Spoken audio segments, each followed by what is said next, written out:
So I just want to do a quick review of this Itoya AquaRoller gel refill. This is a Parker style refill, so a Parker G2 compatible refill from a company called Itoya, and it's a gel refill with a needle tip. So whereas a normal pen cartridge has a this Visconti, you could see the standard pen tip. With a needle tip, you could see it's this skinny tip here. And it's definitely a whole lot skinnier, but the ball at the end is not necessarily any smaller than it would be normally. So just from a design standpoint, it's a standard Parker style refill with a plastic clicker end, plastic body, and then this is blue ink, obviously, and then a needle tip.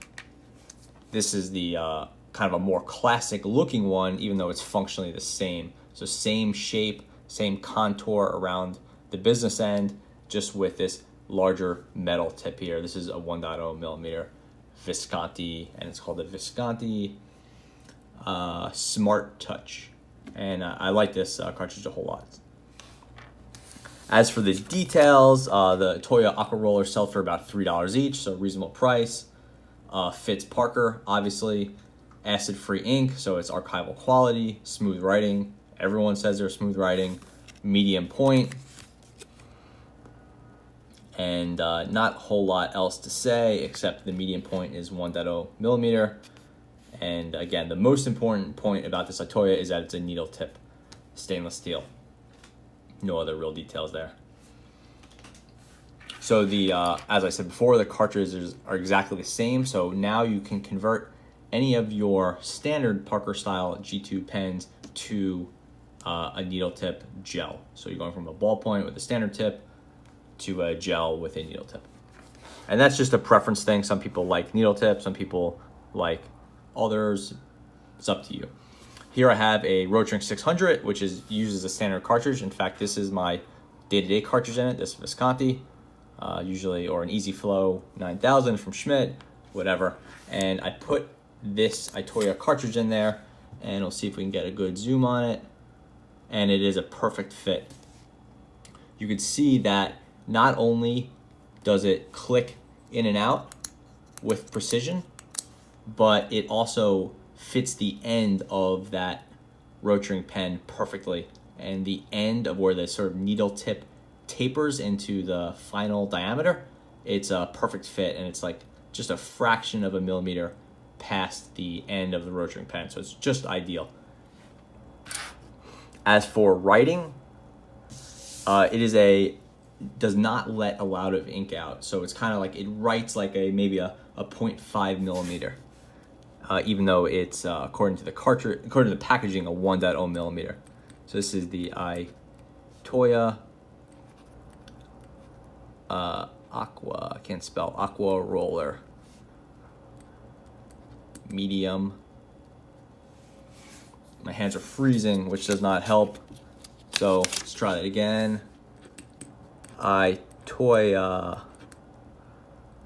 AquaRoller gel G2 cartridge.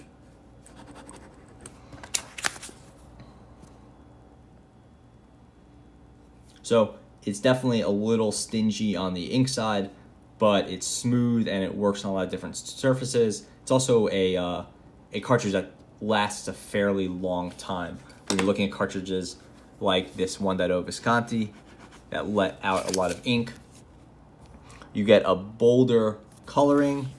Let's see if we can do a straight line test.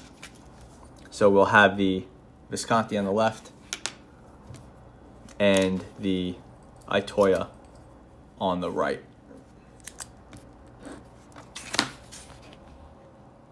Not a huge difference there, but you can see the line on this side is a little bit wider in diameter and a little bit more distinctive. The coloring is a little bit different. And lastly, we'll do see if I have a Smart Schmidt Easy Flow 9000. I do. So there we have it, the Visconti, the Itoya, and the Easy Flow 9000. The Itoya is definitely the skinniest and a slightly different color. It's definitely not as bold as the G2 cartridge I've been moving to lately, but if you're looking for a needle tip in a skinnier end that lasts a little bit longer and is about $3, it's a really nice way to go.